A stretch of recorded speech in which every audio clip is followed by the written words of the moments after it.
Hi, I'm Ilana from Become an Entrance Exam Tutor, and I want to share an idea with you today that you can use with your 11 plus or even 7 plus students to help them with their vocabulary.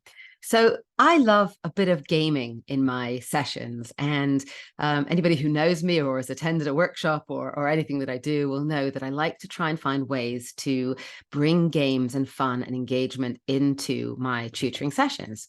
And I've talked about bingo games before, but in relation to maths. And I wanted to talk to them about them today in relation to vocabulary. Vocabulary is such a difficult one because students either come to us already with a great vocabulary, they read a lot, they've been exposed to good vocabulary throughout their life, and therefore we have no issue. And we just need to kind of expose them to a few of the words that they didn't know from the 11 plus list, and they pick it up and there's no problem. But that's not true of all of our students. And for those students who don't have good vocabularies, it's a huge challenge for everybody. There's a limit to what we can do in a short amount of time. And I count a year or even a year and a half as a short amount of time, because we think about language acquisition and vocabulary acquisition. It happens from extremely young. It's from the moment that babies are exposed to language, they begin to pick up vocabulary. So to make a difference, to be able to change that now, that's really hard. But we have to, right? We have to do something about it. And giving long lists of vocabulary words is one of the most boring things I can imagine. And worksheets with vocabulary words, I think it kind of goes in one ear and out the other. But I want to share with you this game that you can do. So I used a free online website to generate these bingo cards. You can make your own. If you use PowerPoint or Canva, it'd be really easy to make your own bingo cards for this. But I did this very quickly. And I use, these are all 11 plus vocab words. Now you could adapt this for 7 plus, 8 plus, 9 plus, 10 plus, or anything else really. But I use this with 11 plus words. And I just picked, I think I had 21 words that I used. This is great if you are teaching groups, works really, really well for groups, but you can do this individually. So you could just have a single bingo card if you're doing this one-on-one. So it works both ways. It works online. You can print this out. So if you're doing face-to-face, there's lots and lots of different ways that you can use this. But basically, the words on the bingo card are the 11 plus words, and I read out clues.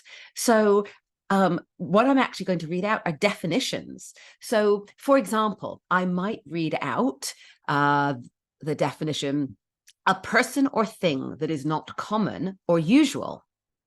Now, looking at these bingo cards, the actual matching word for that is rarity. So they would have to know what rarity means.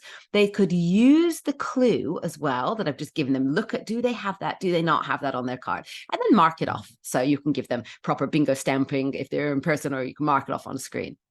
I've put some free spaces in mine. You don't have to, you can have it all full of words as well. So, I mean, I've got another one here. So difficult and unpleasant to do or deal with.